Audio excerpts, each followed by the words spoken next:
This podcast is part of the Listen Frederick Podcast Network.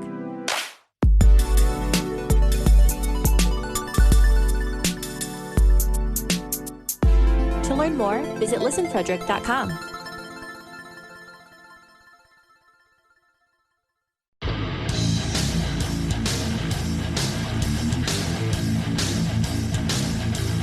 What's up, everybody? We're back with episode 68 of Beers in the Lot. This week, we're coming at you with some topics that I'm sure will entertain. We talked about Brady Tkachuk and Brendan Lemieux, and the bite, and parlez-vous français? You must if you want to be Montreal's new GM. All right, let's go. Oh, fuck. Is that an unsuccessful crack? And you had to go back at it again? Yes, I did. I needed another try. It looked like John ripped the whole top of the can off. What, we had two failures With here? my teeth. With my teeth. I'm so furious. Are you on PEDS?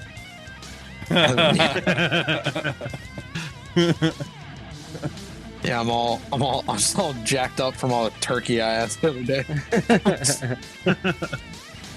Turkey and cranberry sauce. What are you drinking tonight, Daniel? So, I have a OJ double IPA from Lone Pine. They're out of Portland, Maine. First time I had them, I was up in Massachusetts. They got some good beer, so looking forward to this. Very nice. What can did you rip off the top of? So, because it's the season, I have from Center of the Universe Brewing Company in Ashland, Virginia, so not that far. Donnie, it is a 100% cold pressed coffee brown ale. So I was going to say, Like it looks like a Sounds Folgers good. can. Yes, yeah, it does. exactly. Yeah. So I fell in love with it. I mean, I would never drink that brand of coffee in my life. I'm sorry, like ever. But like I instantly was like, oh, that's a coffee ale. I'm in. I thought the same thing. My mother-in-law brought it over. I'm like, what the hell is this shit? Why is it in my house? And then it wasn't that bad. I mean, I don't have beef I'm a- with Folgers. It's fine. I'm a coffee freaking nerd. Like I do the French press or AeroPress, Chemex. So I grind my own beans, my. whatever. Yeah, we Wow. don't need to get into it. I'm a freaking dork. But anyway, Aaron, Wow. since you like drink Folgers out of a tin can like it's the 1960s, what are you drinking? I don't know if my tasting beer gives it away, but I guess I just don't really care about these sorts of things where people are connoisseurs of stuff. But anyway, today I have a repeat beer from Brothers Craft Brewing down in Virginia. Cerveza Hermanos. Little Mexican style lager that I've had before. It's really good. It's winter, but Aaron's staying with like Yeah, that's right. the summer months. I took the trash out in sandals and cargo shorts in 20-some degree weather today. Yeah, Never ending summer. that's Yeah. right. It's only over when you wear pants all the time. So I'm just not going to do that. And Aaron's the tough And guy at hang the bus on. stop in the morning. I'm not cold. Not even close to cold. Yep. Tough guy at the bus. I'm not cold. Aaron, you're literally shivering. You look like you have walking pneumonia. Like, I might, but I'm not cold. yeah. What you drinking tonight, Riggs? I have from our friends at Flying Dog. And they are our friends. They are. Well, one of them is our One of really them- good at friend. least one of them is our friend. Shout out Brendan McGee. Dark Berry Sour. So it's a sour using only the darkest and tartest berries of the berry whatever World. species. Family. Persuasion. Yeah, whatever. Yeah, I don't. They even state what kind of berries, or it just says dark berries? It just says Schnozberries. to hell with bright berries. To hell with Okay. bright berries. So schnozberries. There's a couple jokes on here I'm not. Smart. So we don't have to do too much editing. Yeah. I do see that beer in the cup, though. Yeah. The I like glass. the color of that. It's Look got at a it. good color. I mean, look at it. Yeah. It's like you're drinking a glass of blood. All right. Okay. Why not? It's juicy. Sure. What'd It you is order? juicy. Cranberry juice. I ordered a cranberry juice. So, anybody hear any good NHL news recently? Anything? Is there anything going on in the league? Hey, John, Yo, do you know how to speak French? Francais? No, I do not. Okay, then you're out. I know You're a few out. words, but not good ones. You I mean, you cannot be the next GM of the Montreal Canadiens. well, They came out and said it. They came out and said it. I think that's a big problem.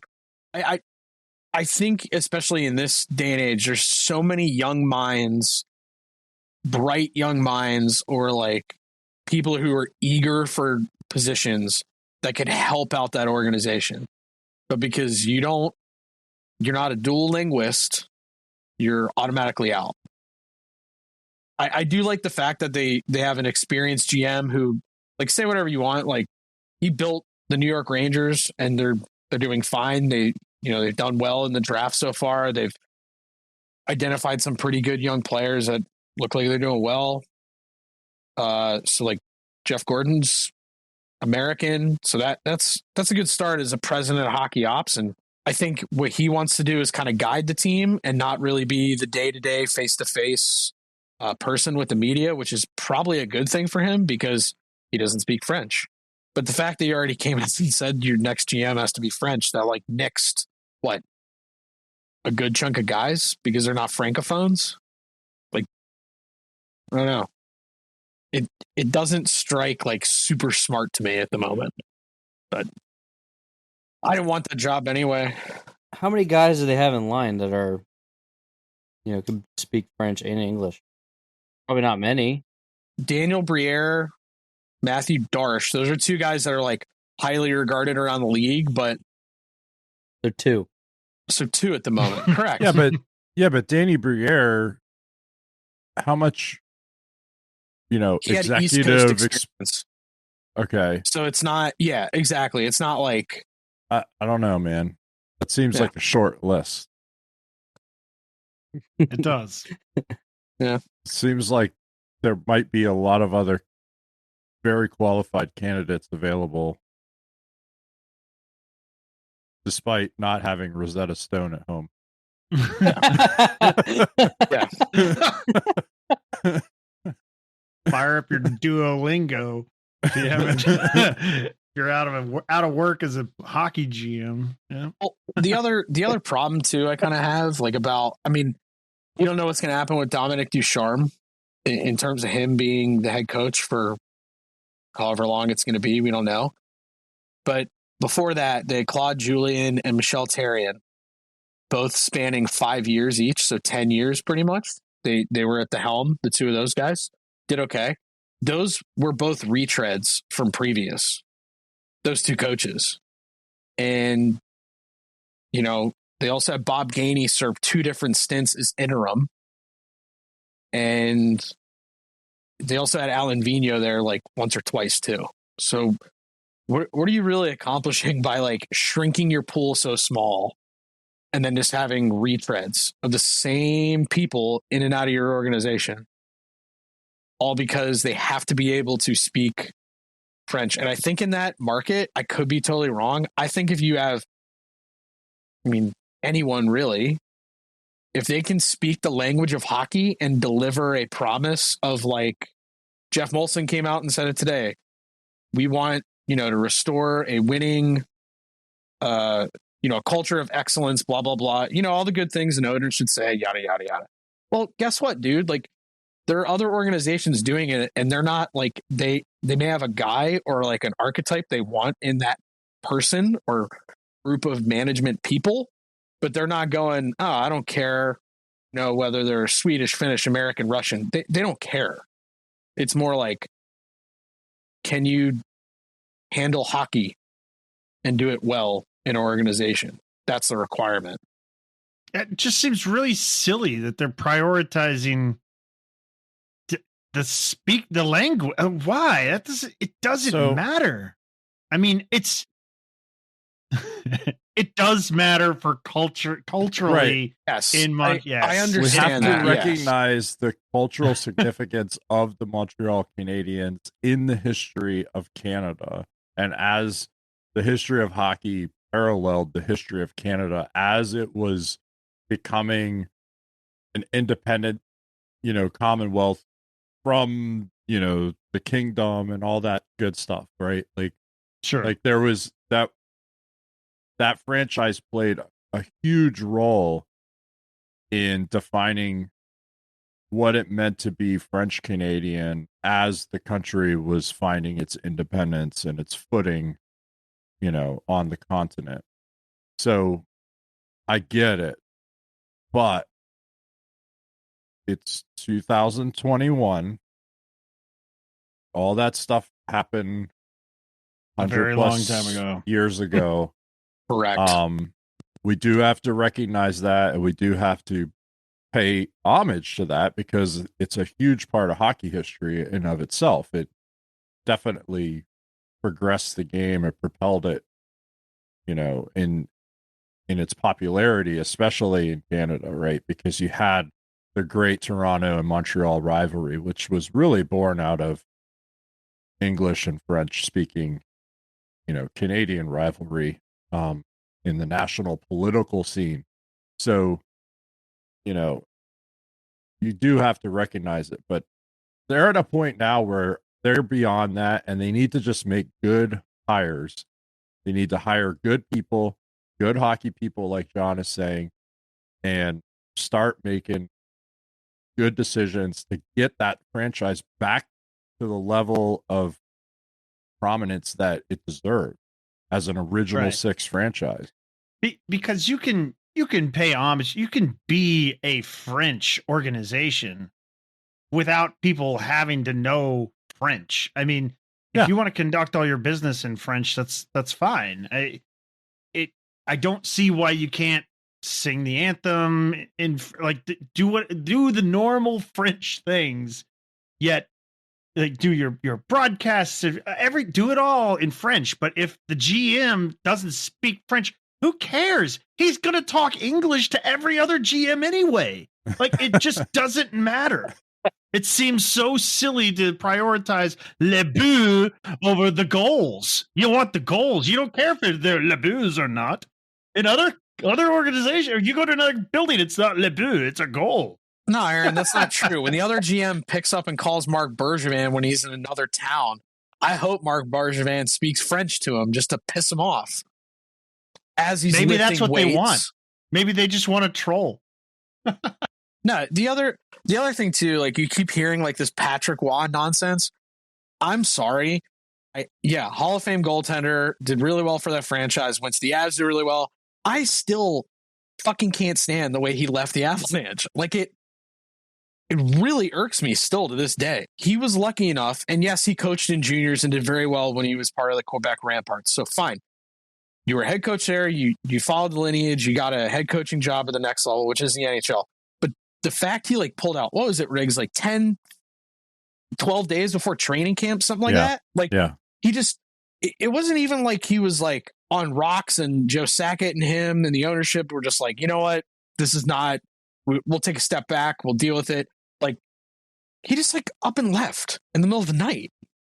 Like, and we've never really gotten a straight answer. And I don't think anyone really owes it to anybody. That's their own business. But it's like, you can't do that. And then, like, what has it been? 4-ish years. I think Bednar's been in Colorado, something like 4 or 5, something like that. Then, like, your next step is like, oh, I'm going to get the Montreal Canadiens GM job. Hey, guys, how you doing? I mean, like, he can speak French, so he's got a leg up on a lot of people.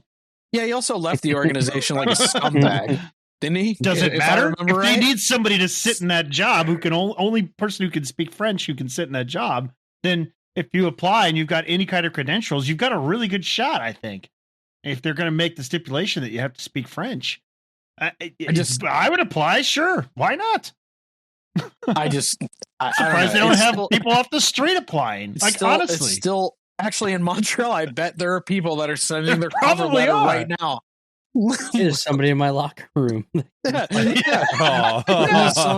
somebody apply. Yeah, we know a guy who could apply. I mean, come on. My biggest thing is like you look like you're making a move in the right direction. Where you're like, all right, we're gonna get a guy who comes from outside, who has helped build an organization somewhat recently, understands the current game, the way it's going, and Jeff Gordon. Okay. Great. It looks like it's a move in the right direction where he's president of hockey ops. And then, like, not even a full 12 hours later, you go, oh, the next person we're going to hire is our GM. Just a heads up. They're going to speak English and Francais. Cool. Thanks. And it's like, all right, well, like, you're kind of back to square one.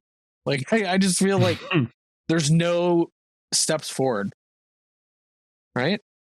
Is it just me that still feels that way? Because, like, Joel Edmondson, Carey Price, Shea Weber, Paul Byron, they all those key guys from last year they haven't really played much this season, if at all.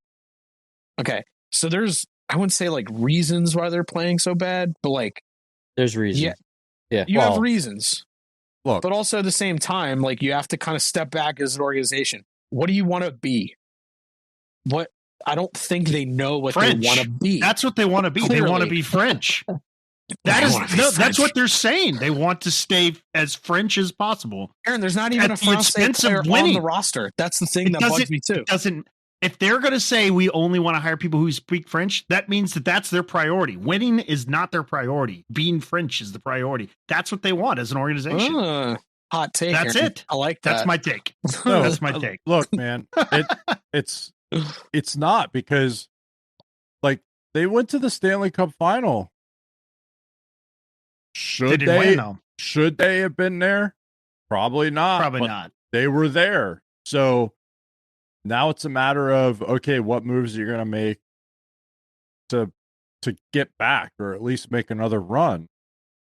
You know, and if you said that, okay, we made the Mark Bergevin decision based on that we didn't feel like we were going in the right direction, which like they haven't been playing well. But I think that also ignores some other facts. Like Carey Price just started skating without goalie equipment this week. Okay. Yeah. So that is a huge piece of the puzzle. Sure. Yeah. Right. So, but I think it goes to your point, Aaron, that they're not focusing on the right things, or like John said, they really don't have a strategy. They don't have a direction. They don't know where they're going. And if that's the case, like it's not going to matter who they hire, what languages they speak. It's not going to matter. They're going to keep losing.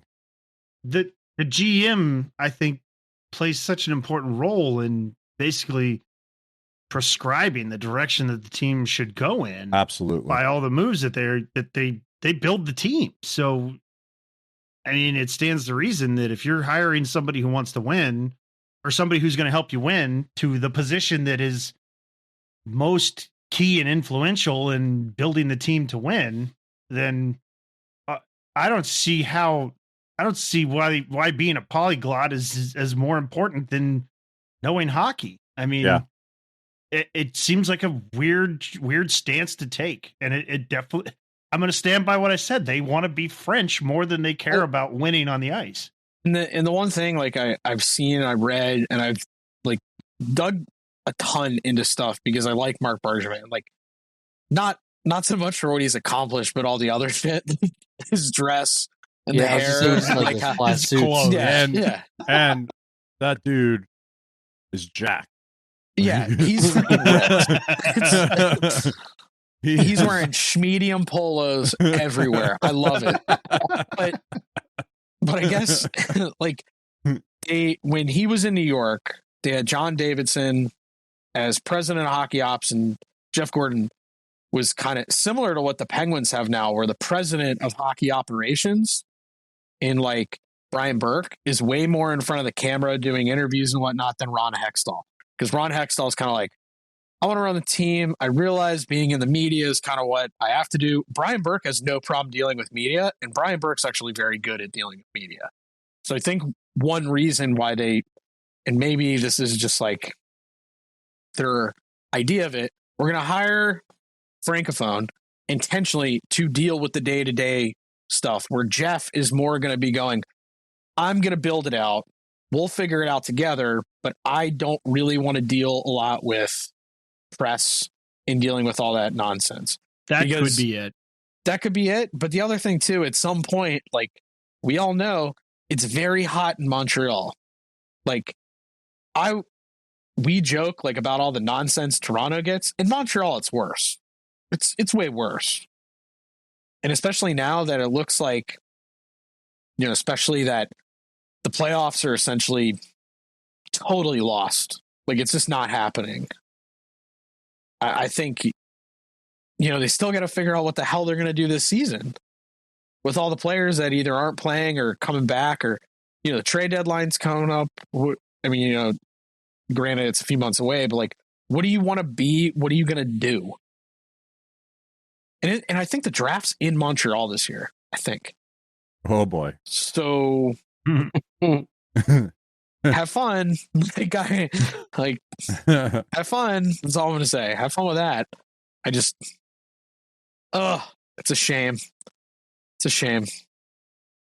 But, well, I'll tell you what, though, all the Carolina fans that listen to us are going to have a blast with that segment. This is just bashing Montreal. The first time we've ever done it. Like, finally. Yeah, finally, yeah. Don't worry, I'll figure out something in the next couple hours. I'll sneak in. Not this episode. Give him a break. Yeah, all right, sure. All right. Tonight, just tonight. Give him a break on a Carolina hate tonight. Yeah. So, Aaron, are you going to send Christmas cards out to like any NHL players? Like, I know a few right now that aren't going to get Christmas cards from each other. Do you know any? I don't know. Maybe I'd probably send a Christmas card to Danton Heinen on the Penguins because he's shown up. He's had a career year. And Evan Rodriguez. Don't forget about him. Rodriguez, too. Yeah. Oh, yeah. I will say that. Yeah. They'd get Christmas cards for me. But yeah, who are you thinking won't be sending Christmas cards to each other? Brendan Lemieux. Also, weird. A French guy. Probably not. And Brady Tkachuk. Going with the theme.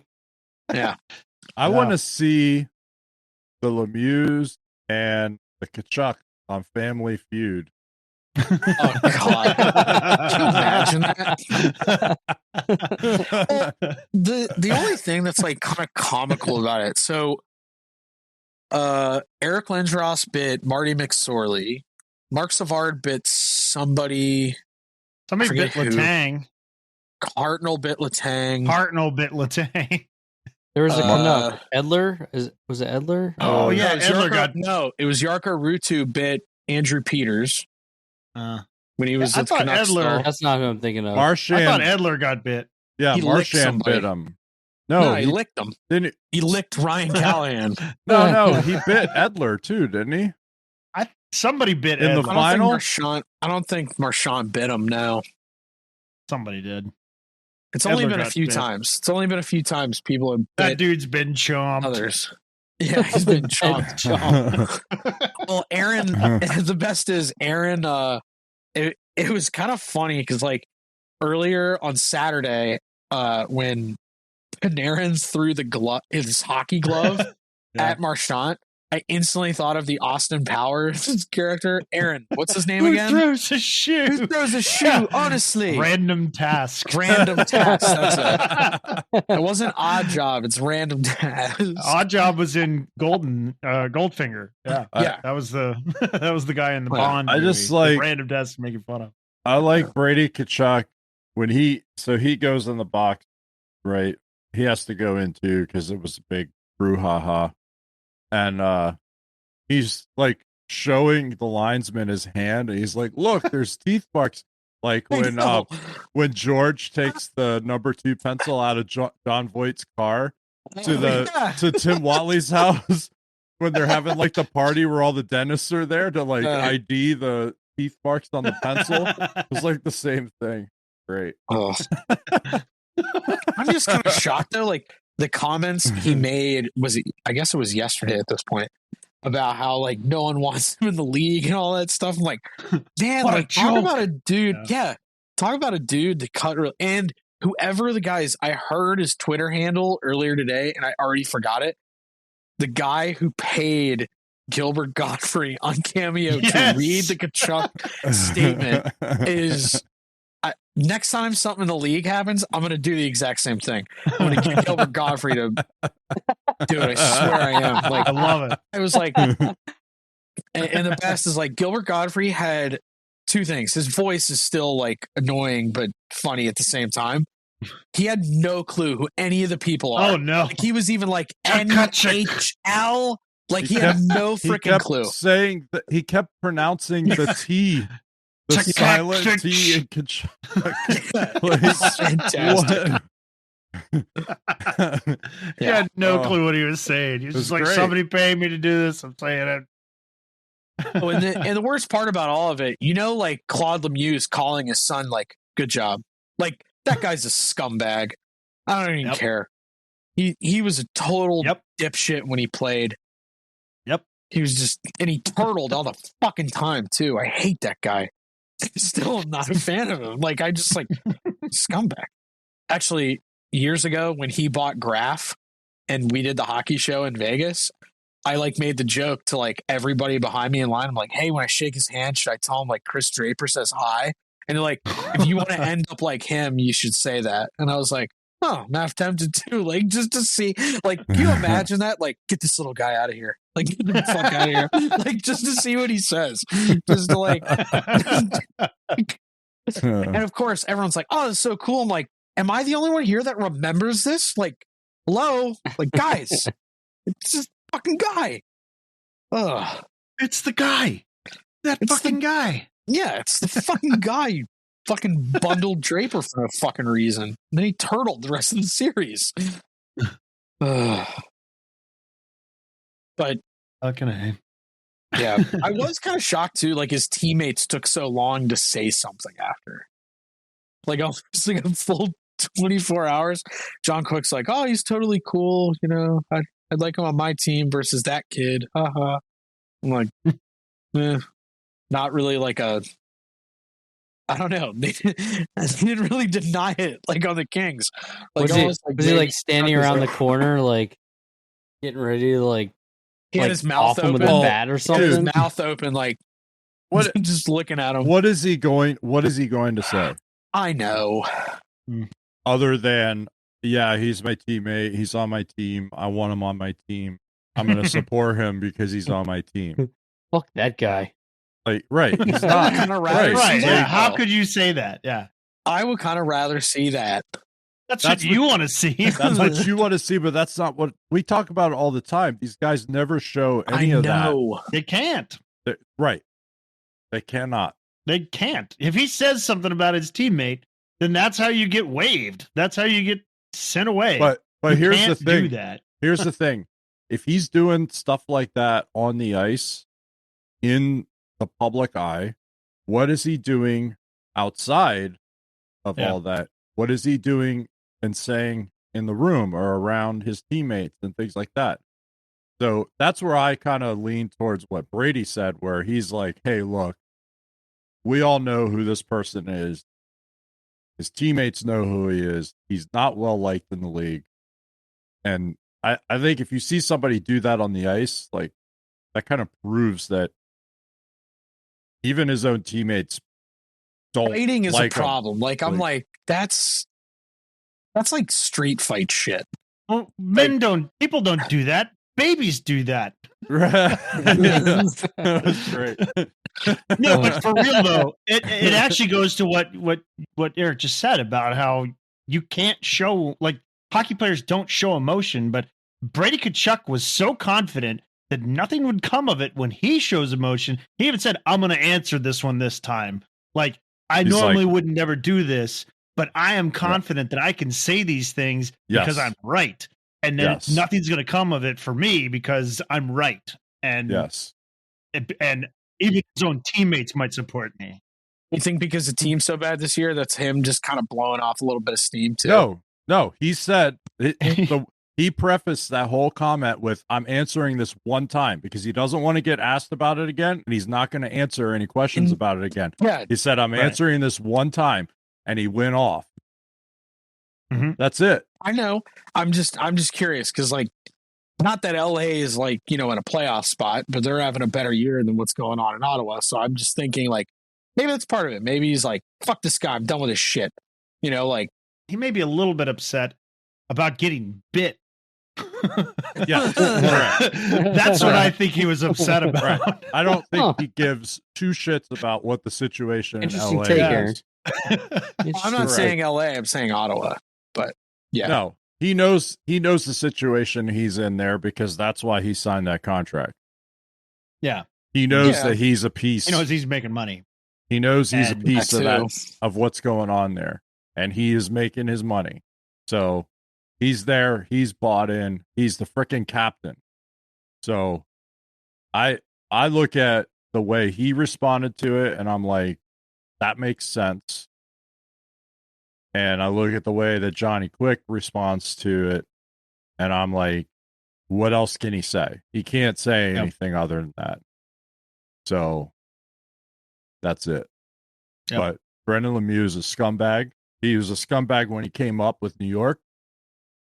And I think he was shipped out of there because He's a scumbag. he's a problem. I think he is a problem. I think he is like a guy that rubs his teammates the wrong way. Yeah. And you could say it because he's been in the league like 5 or 6 years, something like that. He's bounced around a little bit. He's New York. When he came up with New He's York, somebody else. when he came up with New York, he was supposed to be one of the young players that was part of their rebuilding. Then they moved him. And that, like, whenever you would watch Rangers broadcasts, it was all positive comments about him all the time. And then they moved him. Let him go. And it's like, okay. Wonder why. Then this shit happens. And he's always been somebody that was on the edge. And typically those personalities are not the easiest players to A little be abrasive. around. One of your favorites there, Sean Avery's like that. Like, right. His own teammates didn't like him. I mean, he's that type of person. I don't think that's completely true about all Avery's teammates. Not all of them, them. sure, Not all but of some them. of them do. Not all of them. I think some were definitely rubbed the wrong way, but enough to be a problem. Yes, You definitely. can't have that much personality and not rub somebody the wrong way and not come off as abrasive to at least a subset of the general population. I think your a good teammates chunk, included. Nah, because there are some NHL guys that have a ton of personality, and I think they're well liked. I think it's the way you kind of care, like kind of what Eric said. Like if that guy is especially in today's day and age, there are too many cameras, too many angles that can see every little freaking thing you do. Like this isn't the 70s or 80s or even early 90s where you could maybe bite somebody, no one will see it, and then it's like a player versus player thing where like if they don't have defined teeth marks, you can go, oh, I didn't bite him. Like what are you talking about? Like now he bit the dude. Like it's not even a question. Like it definitely happened. So like Eric said, if he's doing that in the public eye, who's to say what he's doing at practice when there's no media there? Who's to say when he's in team meetings or team workout sessions or just in general around the team, on the plane, on the bus, blah, blah, blah. Like you don't know what kind of dude he is. And we're not, maybe he's not a bad guy, but it looks like you do shit like that. I believe Brady Tkachuk over Brendan Lemieux. Absolutely. Absolutely. And I'm not like, again, like Johnny Quick, he's backed into a corner with that question. He's not going to talk. He's not going to talk negatively about a current teammate. Like that's not going to happen. No. So, whatever. Right, because I mean, maybe there is some guys. Maybe he's got a group of friends on the team, and like let's say Quick says something bad about him, then you got those guys going against Quick, and then it just stirs up so much drama in the locker room. I wouldn't be surprised though if some of the vets, including Quick, got in his ear after. Like, hey, dumbass. And they were like, look, dude, I just had to lie to the cameras for you. Don't make me fucking regret it. Kind of bullshit. Yeah. You kind of go, you're a scumbag. Get your shit together. Yell at him. I mean, there's the famous story about Avery when, he first started out in Detroit and he went to yell at Sakic and Hull. And yeah. Hall and Shanny were great. Like, you don't talk to him. Like, you don't talk to him. Like, shut up. Like, Remember Brett Hall? You don't talk to Mr. Sakic that way. Yeah. You don't talk to him that way. So, like, that's the best part. You don't talk to him that way. It wouldn't surprise me if guys like that went to him and they were like, man, can't be doing You don't this. bite Mr. Tkachuk that way. Yeah. And so closes another episode of Beers in the Lot. Thank you, everybody, for listening to episode 68. As always, we appreciate your listens, your subscribes, your likes, your follows, reviews. We do this for our own enjoyment, but your interactions really make it a rewarding and fulfilling experience for us. So while Sean Avery might have been told not to talk to Mr. Sakic, we're asking you to come talk to us. Discord chat's really picked up lately. Come check it out. I'm telling you. That's where the fun is. You can figure out how to get in there at beersintheLot.com/Discord. So until next week, thanks again for listening. We appreciate you. Have a good one.